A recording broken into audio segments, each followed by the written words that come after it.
सहनी के अलावा जो भी पार्टी अपनी कैंडिडेट उतारेगी उनकी जमानत जब्त हो जाएगी। उनको अपनी उनकी जाति का वोट नहीं पड़ेगा। मैं भी आज आपको बता दे रहा हूँ, ना 3 में है ना 13 में है। मुकेश सहनी हो चाहे आदरणीय चिराग पासवान हो, वो दूसरे को हराने के लिए चुनाव लड़ते हैं। चिराग के आने का माइनस पॉइंट ये हुआ कि जो धानुक समाज भाजपा को वोट करने वाली थी वो भी फिसल गया। आप और हम सभी जानते हैं कि मुकेश सहनी कभी भी भाजपा के समर्थन में नहीं आएंगे। चिराग जी अभी भी, मैं पहले भी बोल चुका हूं कि वो फिल्मी दुनिया से आए हैं, वो दिवा स्वप्न देखते ही रहते हैं।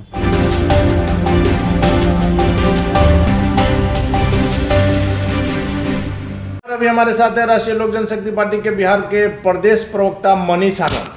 मनीष जी, कुढ़नी चुनाव को लेकर के जो बातें चल रही थी, अब करीब करीब सारा बात तस्वीर क्लियर हो गया है कि एनडीए के कौन प्रत्याशी हैं, महागठबंधन के कौन है। लेकिन दिलचस्प बात एक आ गई है कि मुकेश सहनी भी अपना प्रत्याशी उतार रहे हैं। ऐसे में वोटों के बिखराव को आप रोक नहीं पाएंगे। देखिए, कुढ़नी का चुनाव होने वाला है।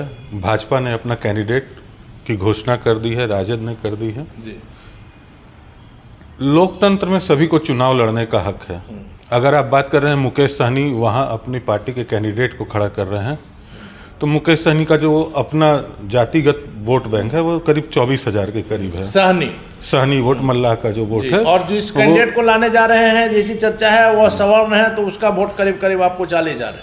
40,000 43,000 के नहीं। एक जो वोट बैंक है, एक सेकंड में आपको बताऊं, वहाँ जो वोट बैंक का पूरा मेरे पास डेटा है। सवाल वोटर वहाँ काफी मायने रखते हैं मनीष जी, आप देख सकते हैं।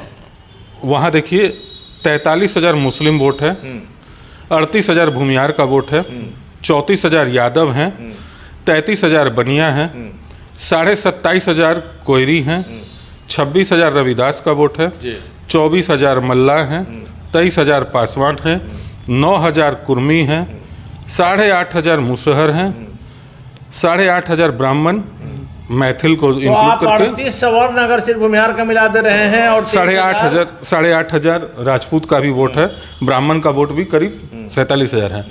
तो देखिए, हमारा जो गठबंधन है प्लस हमारा पासवान समाज का भी जो एनडीए को वोट गिरेगा, वो पासवान समाज का जो वोट गिरेगा वो एनडीए के पक्ष में गिरेगा।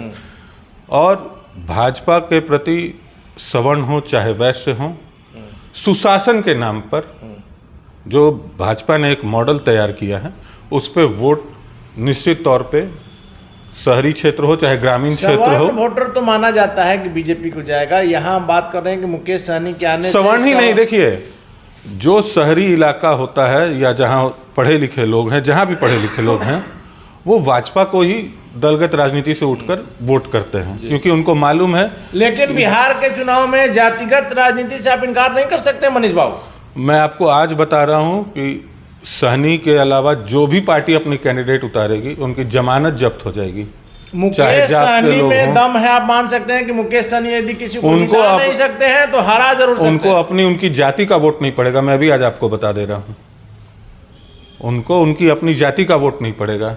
आप उनके कैंडिडेट का अगर इलेक्शन बाद डेटा निकालिएगा, 24,000 मैंने बताया है, तो 24,000 वोट भी उनको नहीं पड़ना है। आधा से भी कम वोट पड़ेगा उनको, 4 से 5,000 के करीब उनको वोट सहनी का। बिल्कुल, मैं आज आपको लिख के दावा कर सकता हूं। जिसके आधार पर वो इतना दम भरते हैं। बिल्कुल, उसके पीछे कारण है, ना 3 में है ना 13 में है। उनका एक मकसद है। देखिए, राजनीति में चुनाव होता है जीतने के लिए। कोई भी लड़ता है चुनाव तो जीतने के लिए। लेकिन भारतीय राजनीति में ये विडंबना है कि चाहे मुकेश सहनी हो चाहे आदरणीय चिराग पासवान हो, वो दूसरे को हराने के लिए चुनाव लड़ते हैं। तो जो हराने के उद्देश्य से चुनाव लड़ता है उसका वोट बैंक नहीं बचता है। लेकिन यही देखिए, यही मैं आपको एक उदाहरण देना चाहता हूँ। आप मोकामा देखिए, चिराग जी एनडीए की तरफ से प्रचार करने गए, लेकिन इसका रिएक्शन क्या हुआ? वोट आपका नहीं घट गया नहीं। बीजेपी भाजपा पहली बार वहां चुनाव लड़ रही थी। इससे पहले भाजपा कब चुनाव लड़ी है? कभी नहीं लड़ी। आप कैसे बता सकते हैं कि चिराग के आने से बड़ा? मैं आपको डेटा बता रहा हूं, आप पता करवा लीजिएगा। मोर हो, जो मोकामा का एरिया है, मोर हो, घोसवरी हो, वहां पासवान का सबसे ज्यादा वोट है, लेकिन वहां वोट किसको पड़ा? अनंत सिंह को पड़ा। चिराग के आने का माइनस पॉइंट ये हुआ कि जो धानुक समाज भाजपा को वोट वो करने भी वाली थी, फिसल गया। वो भी फिसल गया। तो ये चिराग के जाने का बाउंस बैक हुआ। तो चिराग भाजपा पासवान इस के पे अपना प्रवक्ताओं एनालिसिस, का- चिराग पासवान के प्रवक्ताओं का जो दावा है कि चिराग के जाने से दोनों जगह में मोकामा में जीत का जो मार्जिन है वो कम हुआ आनंद सिंह के लिए, और गोपालगंज सीट हमारे कारण जीते। आप बताइए गोपालगंज कितने देर के लिए गए थे? 5 मिनट 7 मिनट, यही उनका ड्यूरेशन था। अंतिम दिन गए यहाँ भी। मैं बता रहा हूँ ये, उनको बुलाया ही गया। मैं बता रहा हूँ ये बाउंस बैक कर गया। मैंने आपको बताया ना कि घोसवरी और मोर पासवान का इलाका है, लेकिन आप वहां का डेटा निकाल के देखिए, वहां अनंत सिंह को वोट यानी कि पड़ा चिराग है, पासवान वोटों को अपनी तरफ नहीं मोड़ पाए। नहीं मोड़ पाए। उसका एक मुख्य कारण यह है कि जिस तरह से उन्होंने हमारे राष्ट्रीय अध्यक्ष पर आदरणीय चौहरमल बाबा के कार्यक्रम में जब गए थे, जिस तरह से पत्थर फेंकवाने का काम किया था आपराधिक तत्वों के द्वारा, जिसमें नहीं मैं बता रहा हूँ, नहीं मैं बता रहा हूँ चिराग पास, आप देखिएगा एफआईआर भी बाई नेम्ड है किन किन के द्वारा किया गया है। जिस तरह से पत्थर फेंकवाया गया और इसमें बदनाम पासवान समाज के लोगों को किया गया कि पासवानों ने पत्थर चलाया है, इसका बाउंस बैक कर गया। उसी घटना का रिएक्शन आपको नजर आया जिसमें बीजेपी गई। बीजेपी, मैं आपको बता रहा हूं ये फैक्ट है, आप डेटा तो निकाल के देखिए। अनंत सिंह को वोट पड़ा है, मतलब तो ये बना कि चाचा भतीजा की लड़ाई में मोकामा सीट बीजेपी कहां से निकल गया? चाचा भतीजा की लड़ाई में नहीं गया, मैं बता रहा हूं कि चिराग के आने से माइनस हुआ। चिराग के आने से धानुक समाज का भी वोट टूट गया हमारा। चलिए, लेकिन हम अभी सिर्फ कुढ़नी पर बात करेंगे। मनीष जी, आप बताइए कि जब आपको मुकेश सहनी कोई फैक्टर नहीं नजर आ रहे हैं, तो बीजेपी ने तमाम हथकंडा अपनाया अपने पाले में लाने के लिए।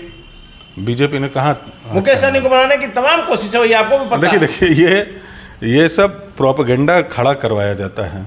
जिस तरह से आज खड़ा करवाया गया कि मंत्री बनेंगे, मुख्यमंत्री बनेंगे, उसी तरह से ये भी एक प्रोपेगेंडा किया गया है। आप और हम सभी जानते हैं कि मुकेश सहनी कभी भी भाजपा के समर्थन में नहीं आएंगे। जो पिछले दिनों की घटना हुई है, राजनीति में सब संभव है मनीष। नहीं, वो जब खुले मंच से मुकेश सहनी जब ये कहते हैं कि हमको एनडीए को हराना है, तो आप कैसे कह सकते हैं? खुले मन से तो विधानसभा में मुख्यमंत्री ने कहा मिट्टी में मिल जाएंगे, बीजेपी में नहीं जाएंगे, ये इसका तो उसका परिणाम तो देखिए। आज वो नीतीश कुमार के नाम से नहीं है, वो पलटू राम के नाम से मशहूर है। लेकिन अगर वो कर रहे हैं तो फिर आप लोग बाहें फैला के उनका स्वागत कीजिएगा। नहीं, हम स्वागत करें चाहे नहीं करें, बीजेपी खुद नहीं करेगी। बीजेपी ने इसकी घोषणा भी कर दी है कि अब नीतीश जी के साथ कोई संबंध नहीं रखा जाएगा। ये मैं नहीं बोल रहा हूँ, आगे बीजेपी किसी प्रकार का संबंध नहीं रखेगी। उनके प्रवक्ताओं ने इस बात को कहा है, ये मेरी शब्द नहीं है, उन्होंने खुद कहा है। चलिए, आखिरी सवाल मेरा है मनीष आनंद जी, चिराग पासवान के केंद्र में मंत्री बनने की बात काफी जोर शोर से चल रही है, आपने भी इन बातों की चर्चा सुना होगा। मैं वही तो कह रहा हूँ, ये प्रोपेगेंडा है कि हमारे भी सुनने में आया कि उनको संचार और नागरिक उड्डयन मंत्री मिल रहा है। तो आप बताइए जदयू का कितने एमपी थे? एमपी से नहीं मतलब नहीं, आप बताइए ना, जदयू के कितने एमपी थे? 17 एमपी थे।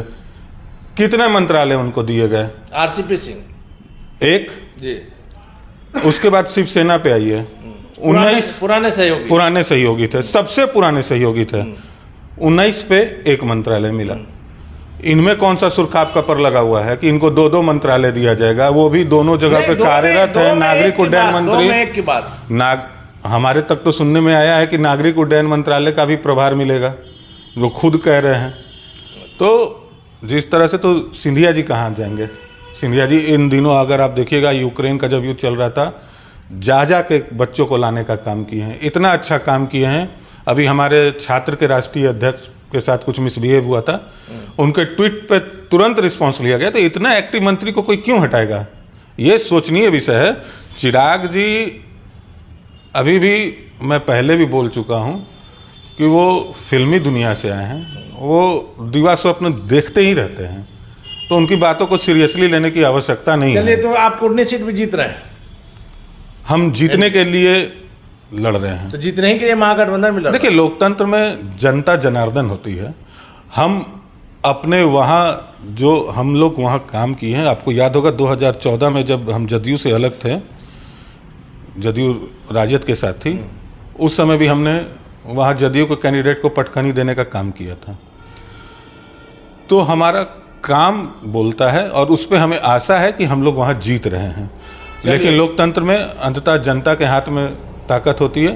हम आशा कर सकते हैं कि जनता हमारे पक्ष में रहेगी। चलिए, तो ये थे हमारे साथ राष्ट्रीय लोक जनशक्ति पार्टी के बिहार के प्रदेश प्रवक्ता मनीष आनंद जी, जिनका साफ तौर पर कहना है कि कुडनी सीट हम लोग जीत रहे हैं। और सबसे दिलचस्प बात इन्होंने चिराग पासवान को लेकर कही है कि जो चिराग पासवान के प्रवक्ताओं के द्वारा यह कहा जा रहा है कि मोकामा में मार्जिन हमारे कारण घटा, गोपालगंज में जीत हमारे कारण हुई। और मनीष आनंद जी कह रहे हैं, सीधा सीधे इल्जाम लगा रहे हैं कि चिराग पासवान के जाने से मोकामा में धानुक समाज से लेकर के पासवानों का भी वोट नहीं मिला, जो कि यदि चिराग पासवान नहीं जाते तो मिलता। ये बातें काफी दिलचस्प है। हालांकि राजनीति में आगे क्या होगा कहना मुश्किल है।